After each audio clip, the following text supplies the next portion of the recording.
Chapter 6.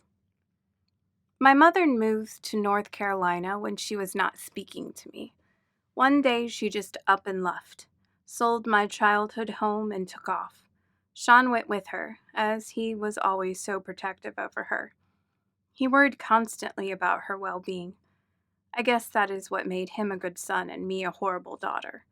Shawn was nursing a massive heartbreak then and was ready for a fresh start. They pulled their savings together and took off for the South. Together they bought a small home up the road from the big house my mother had built with Alan.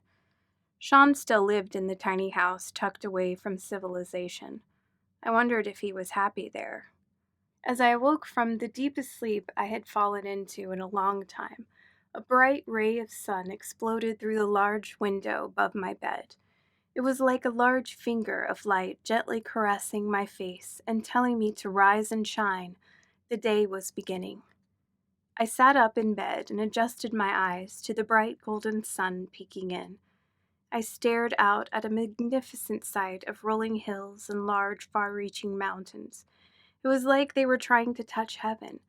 The farmhouse of my mother's sat atop a large peak itself, and it looked out over the valley that exploded out into lush green. Was this paradise? It sure looked like it. I tore open my suitcase to get some clothes out. I figured jeans and a comfy sweatshirt would do. I ran a brush quickly through my hair, and after a trip to the bathroom, I was ready to present myself to my family. They were busy in the kitchen, setting out breakfast.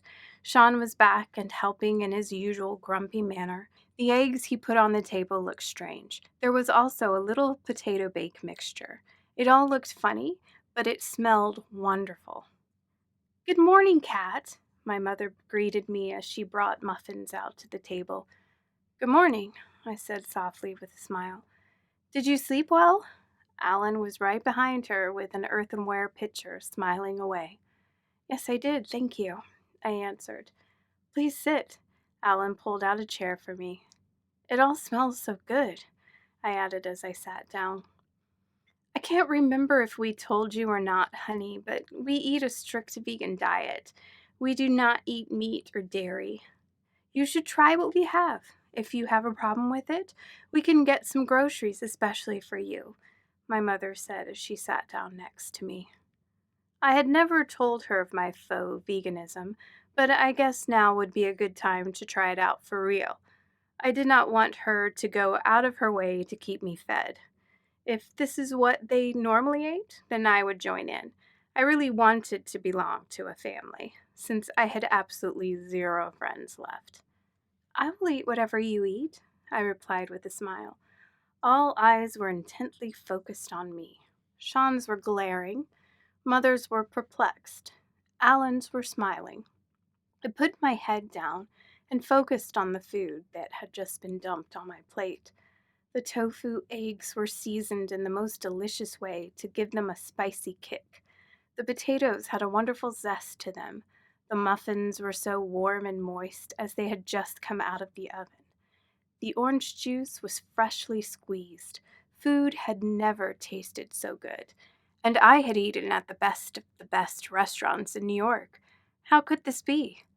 I did not realize how much I appeared to be ravishing my food until I completed and looked up from my plate. There were smiles from Alan, a disgusted look from Shawn. I didn't care. My belly was full of yummy goodness.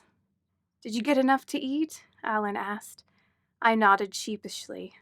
I must have looked like a pig. Thus began the ceremonious cleaning off of the table.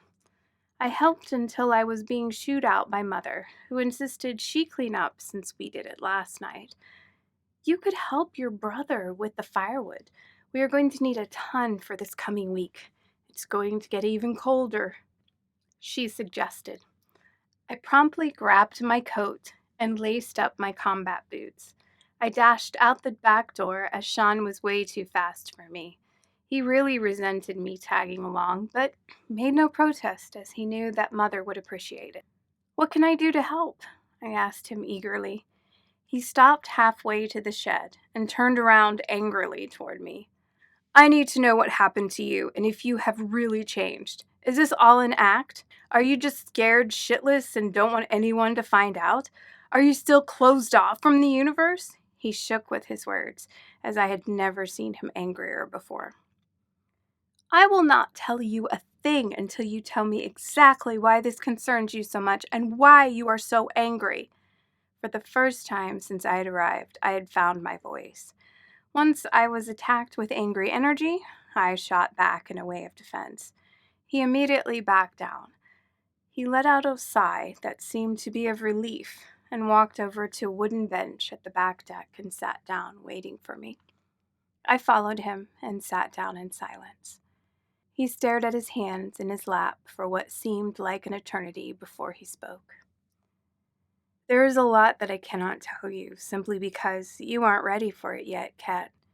I know you are so smart and you can figure these things out, but," he glanced up at me, "I cannot divulge everything at once. It would be a shock to your system. Everything will be revealed when the time is right." His demeanor completely changed as he continued. "All my life, I have been given one mission. I am to protect the women in my life. I am to help you. I am to help Mom." He shifted slightly. "I just need to know you are okay. I have beaten myself up and held on to this anger for so long because it seemed I would never be able to save you." I was completely blown over. Here, all this time, I thought he hated me. This anger came from a feeling that he could not protect me. I wish I had known that sooner. He knew his mission, though. I was envious of that. "Now, please," he went on, "tell me what is going on with you." I took a deep breath and started at where I'd been in my head. The desire to leave home because I thought everyone hated me. The selfish and immoral climb to the top. And of course, the shameful fall to the bottom. I had an out-of-body experience that night, apparently. I thought I was going to die, but I ended up in the darkest part of my soul. No longer scared of telling the truth, I even divulged the weirder things that had happened.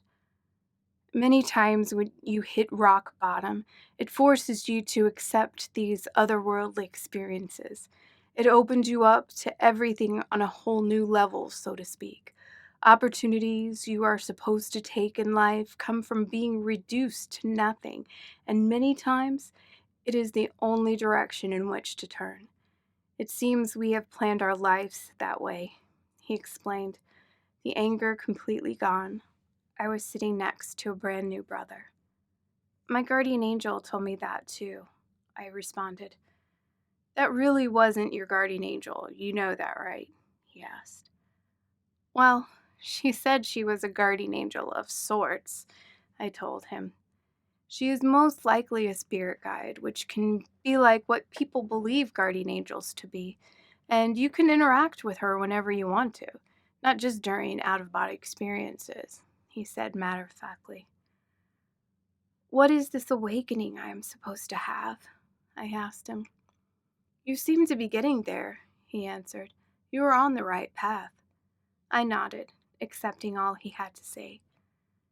"So, what do you think I should do?" I asked. "Grow where you find yourself planted," he said, standing up, dismissing the conversation for now, heading to the shed to show me where the firewood was kept. We ran a few loads to the house. Mother suggested a grocery trip for the holiday meals now that we were all here. Being the dutiful children, Shawn and I suggested we take her grocery list and get everything for her. Mother delighted in this as it meant we were getting along. Alan handed us a rather lengthy shopping list, and we were back in Shawn's little pickup, speeding on 20 minutes to the little town grocery store. The air was extremely cold. It was a different cold from New York's winter wonderland. It seemed to penetrate at the bone level. I shivered as the heat finally kicked in. "It is really cold here," I stated, mainly for myself. It was nice to be feeling anything at all. "We are supposed to get a ton of snow. A white Christmas," was Shawn's response. "Snow must be really pretty here," I mentioned. This newfound relationship with my brother made conversations seem like small talk. Well, you had to start somewhere. It is gorgeous here. The roads are just not safe at all to drive on. They don't scrape or salt them back mountain roads. I will just probably spend the night, so I do not miss the family holiday Mom so wants. There was a little sadness in his voice. It really was his duty to ensure Mother's happiness. His life had been consumed by being angry at me for not being open to the universe and protecting Mother. I wondered if he had a life of his own. "What do you do for a living down here?" I asked. I just realized I had no clue as to whether he finished college or not. If Mother had told me, I had let it completely escape my mind. "I do all the graphics and web work for Mom and Alan's business," he answered. I felt horrible for not knowing what he did. Now I felt horrible for not knowing what Mother and Alan did. "What is their business?" I asked, intrigued. "They do yoga classes. Since there is not a huge community for it here, they do online classes as well. They also share health and wellness tips. I help them with logos, web design, recording their classes, putting it all on the web." He was patient with me, given that I should know exactly what my own mother, stepfather, and brother were up to in their lives. "Wow, that is incredible," I answered, sincerely enthusiastic about their work. "You should ask Mother to help you develop and grow your talent so you can earn a living without having to step into a stuffy old office again," he suggested. I pondered that statement for a moment. All along, to me, working meant you had to be in an office building of someone else's, outside of your own home, slaving on work for somebody else from sunup to sundown. Wasn't that the way of the world? Isn't that what was pounded in our brains again and again in high school, in college? You need to make good enough grades to graduate so you can go off into the world of adulthood and earn your living. Go off into the world of angry, tired souls just trying to make enough money to keep up with society and display their accomplishments like badges of honor. The real strong ones did this and started a family at the same time. Of course, they worked long hours in order to give their children the most expensive and best of all things, so that they could also look good in front of their peers, in turn, creating children who saw their parents very little. That in turn made the children act out, fighting for attention in any way possible. My generation was breeding another generation of detached, sad souls. We just medicated them more and gave them screens to occupy them into a stupor. "I am going to take some time to figure out exactly what that talent is," I answered. "Come on, Kat. You really don't know what talents you have?" he asked seriously. "No," I said quietly. "I think deep down you know. All of us around you know what you're good at." He smiled knowingly. "I know what I like to do. I'm just not sure I'm good at it," I said. "Well, you are good at it if you like to do it," Shawn said as we pulled into the tiny grocery store in the middle of nowhere. 20 minutes ride for this? If I got in a cab and drove 20 minutes in New York City, I would wind up at some of the most expensive shops in the middle of everything. We got out of the truck. I held on tightly to the list as we adjusted our coats around us for warmth before heading into the grocery store. Shawn got a shopping cart, and I pulled up the neatly handwritten shopping list. "Are we going to find all these items here? Organic, gluten-free, vegan? This list looks like we should be shopping at a specialty grocery store like Whole Foods," I stated. "This grocery store is all organic. They special order gluten-free and vegan here. They don't get many customers, but they stay in business doing side things, much like Mom and Alan do to keep themselves afloat. They do this because they love the customers that do come in here," Shawn explained. I smiled. So many people in one conversation doing what they loved. I had this strange urge to show affection. I was foreign to doing so without someone else initiating it. I was always forced to hug someone back. I never did the hugging. I did not know where to start, as Shawn was leaning forward on the shopping cart, waiting for me to call out items on the list. I put my hand gently on his forearm and squeezed. You know a lot about these people in this community. I had no idea what else to say, as the touch was just as foreign to him as it was to me. We never hugged, never little kisses on the cheek siblings sometimes do to show affection. We stood there silently for a moment, wondering what was happening. Were we bonding? Well, it's a small community, and I make it a point to make friends wherever I go. He straightened up. Just then, I noticed a girl standing behind Shawn, staring sadly at him. Her eyes met mine, and she quickly shifted her focus back to finding the perfect tomatoes. I leaned close and somewhat on my tiptoes to Shawn, as he was so much taller than I. I believe you have an admirer, I whispered softly, and did a quick, sweeping glance, gesturing behind him, where the girl had turned her back on us, picking through the bananas now. He turned around and noticed the petite brunette. She was not overweight, but not entirely skinny. She was somewhere in the middle. That did not mean she was bad-looking. On the contrary, she was strikingly gorgeous.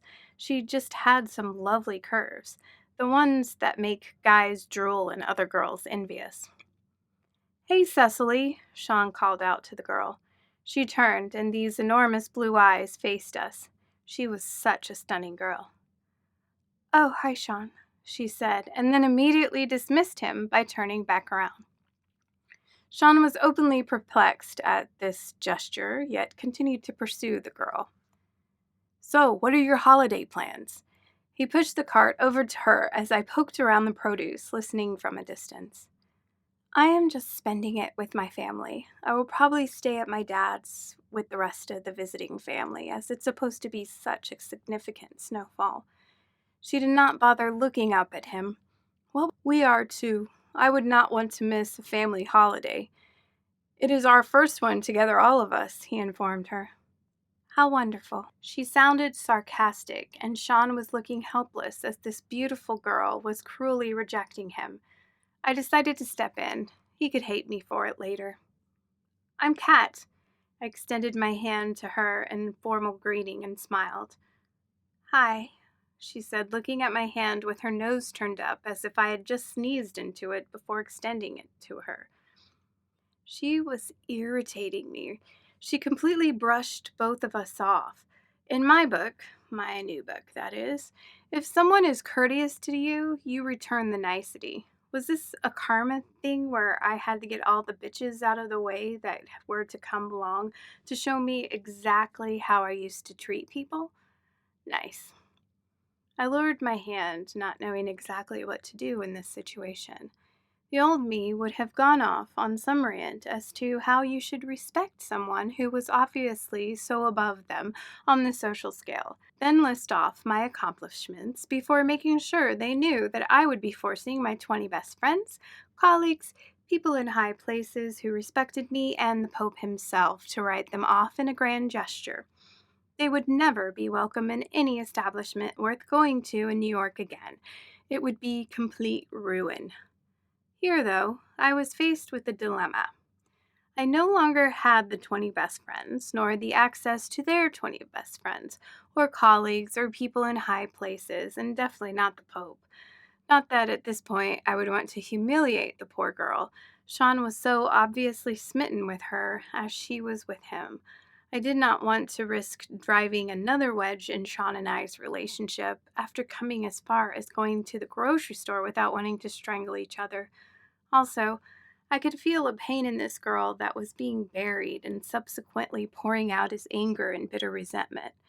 Something else was going on, and I had no idea how to help her or Shawn. Shawn arrived at the solution first, walking away before adding, "Okay, obviously you are not having a good day. We will leave you alone. Call me later if you want to." Calmly, he walked away, leaning over to me to ask me about the list. I, for one, did not want to be rejected and him to be treated so poorly and not get to the root cause. "Call you later?" She sounded as if she were going to explode from fiery passion, the angry type of fiery passion. "Yes, when you feel like letting me in, please call me." He turned around to look at her. He deeply penetrated her with his eyes. He had a gift of using those big brown eyes. She almost caved. She stood there, seemingly lost in his eyes for a moment, then shook her head as if to break the spell he had over her. "What about her?" She pointed at me. I promised not to tease him about a girl calling or listen in on the conversation. I held up my hands as if she were pointing a gun at me. Energy was doing strange things to me. "What do you have against her?" he asked, chuckling at my statement. "Do I have to state the obvious?" She threw up her hands. "Well, I'm going to throw in some quick advice. Assume nothing in life." Shawn teased and winked at her as he was being pounded affectionately on the back by the store owner, a tall, dark-haired man with the sweetest disposition. He was balding at the top, but that did not stop him from sporting a long ponytail. I immediately liked him. "Hey man, it's so good to see you. I was hoping to see you before Christmas. I have a special box for your family. I heard Miss Cat was joining you this year for the first time, and I wanted it to be special." He smiled as he turned to me. "You must be the cool cat I've been hearing so much about." He hugged me gently, but I could feel the enormous loving energy radiate through me with that hug.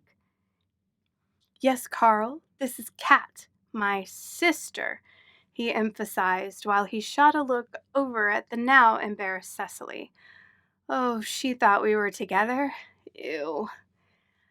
"Hello, Carl." I smiled up at him as soon as he released me from the sweet hug. Carl turned back to Shawn and continued talking. I glanced back at where Cecily had been standing and noticed she had placed her basket down and was heading out the door. I felt a need to follow her, but something told me, not now. She is way too embarrassed now. I listened to that voice. Carl excused himself to retrieve the special box he had prepared for us as Shawn's eyes darted around for Cecily. She left. I think she felt bad about her mistake, I told him. "We have been doing this dance for a while. We talk all the time. We have these little outings, but we can't bring ourselves to call them dates.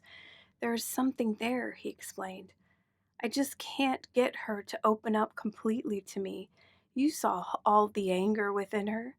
I mirror that anger, sadly." He shrugged as we began to grab items on the list. "Why do you mirror her anger? Does that mean you are connected somehow?" I asked. "Yes, Kat, deeply connected. Call it soulmate, call it twin flame. We are destined to be together. We all have soul connections, but there is one person who is directly connected to assist with your mission," he tried to explain. I had my confused, crinkled up nose look on my face. "I'm sorry, Kat. I cannot go completely into it. Mom says your own spiritual path has to be discovered on your own. Teachers will show up along the way, but only when you are ready for it," he said. "Well, just from your standpoint, what does Cecily mean to you?" I asked, accepting that some things I was not ready to know yet about myself, but I was curious to know about my brother. "She is as deep as connections go, the one. When you are ready to come together with your one, your mission becomes altered. You are part of the same soul. Together you accomplish much on a vibrational level of the world," he tried to explain. Some of what he said made sense. Still, I was lost on the whole. "So, if Cicely is your one, why will she not just acknowledge it and marry you or whatever you are supposed to do?" I asked as I tossed a jar of olives into the cart. "Because it is not that simple. She is not ready yet, therefore is running away from our relationship. There is this push-pull until the moment you are supposed to come together for some. She has no clue that we are meant to be together. She just knows that there is such deep connection there and it scares her. She is still trying to work out her underlying issues," he explained.